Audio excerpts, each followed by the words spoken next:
Okay, I need to show you a tweet real quick that has, over the last year, become an all-timer of mine. I am 17, and I am afraid of Sabrina Carpenter. I'm getting real sick of seeing Sabrina Carpenter discourse on my timeline. It seems like every single week somebody has a think piece, so I decided today I'm gonna make the ultimate Sabrina Carpenter think piece, and today with this video we're gonna be answering the question, is Sabrina Carpenter anti-feminist? Or more accurately, is her art anti-feminist? Now, one of the first critiques that people tend to have when you talk about Sabrina Carpenter is that her music and her art really centers men. This discourse really came into full effect when Manchild released with this music video and the album cover being revealed and just that whole mess of a time during summer that kind of made it horrible to be online. Basically, the argument goes a little like this. Sabrina Carpenter centers men in most of the art that she makes, therefore it is anti-feminist and not what we need right now, especially during a time where women's rights are being stripped away left and right. And that's just kind of fucking dumb, in my opinion. Basically, since the beginning of pop music,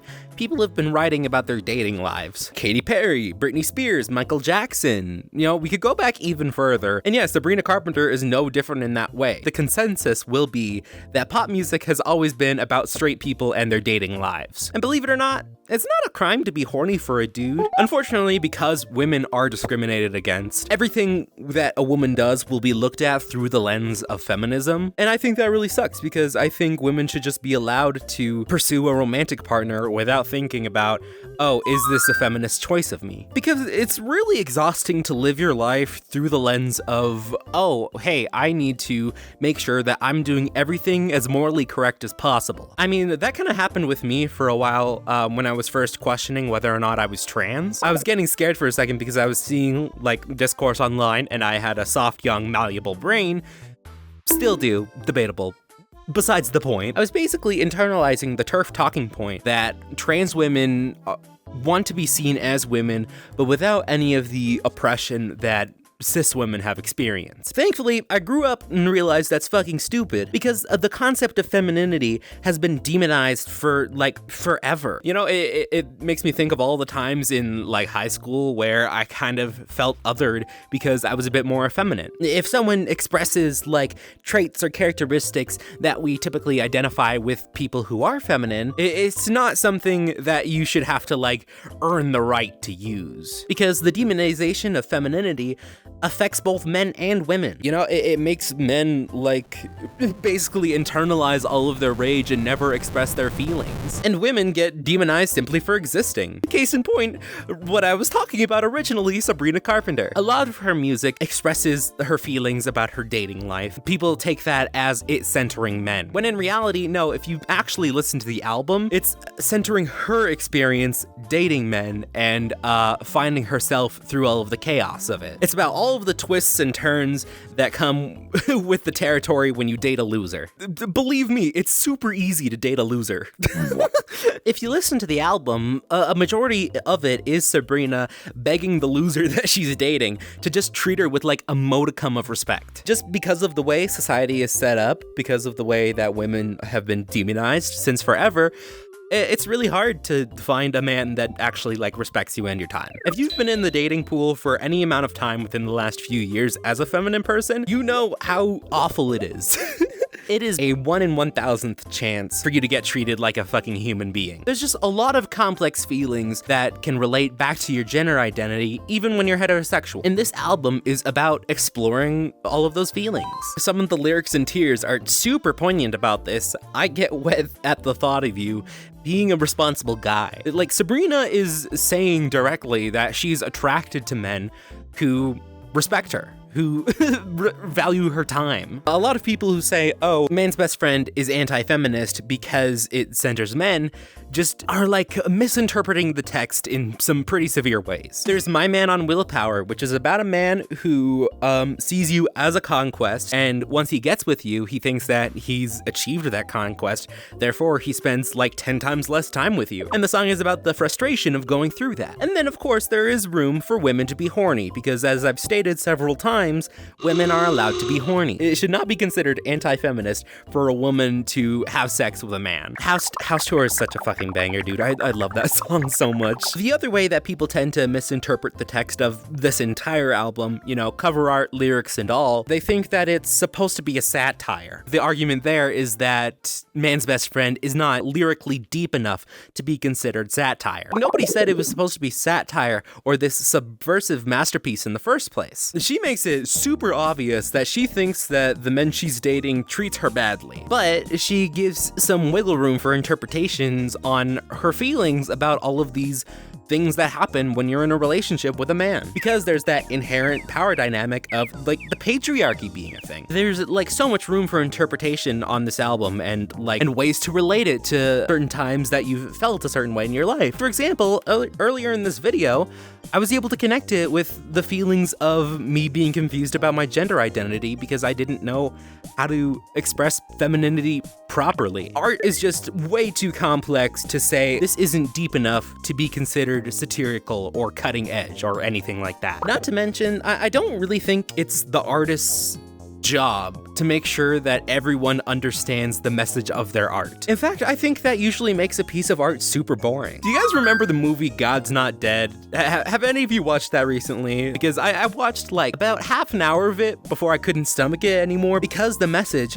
was just so blatantly obvious and hitting me over the head constantly. It just makes the piece of art really boring to interpret. Yes, art really is that deep, but not in the way that you think it is. Art is not deep in the sense that you need to take a regressive position and say that Sabrina Carpenter is setting back women like 50 years. That's not thinking deeply about the situation at all. That is directly relating to respectability politics. Once again, to relate it to trans issues, it's like when trans people get upset at other trans people for using neopronouns, which are pronouns that just like aren't really regularly used in everyday language, saying that these people are the reason that trans people aren't taken seriously. Or even with furries, it happens too all the time where it's just like, ugh, those degenerate freaks on Twitter make everybody think so terribly of furries. And it's just like, no, they kind of hate everybody. Conservatives kind of fucking hate everybody that isn't a straight white man. There is no amount of like respectability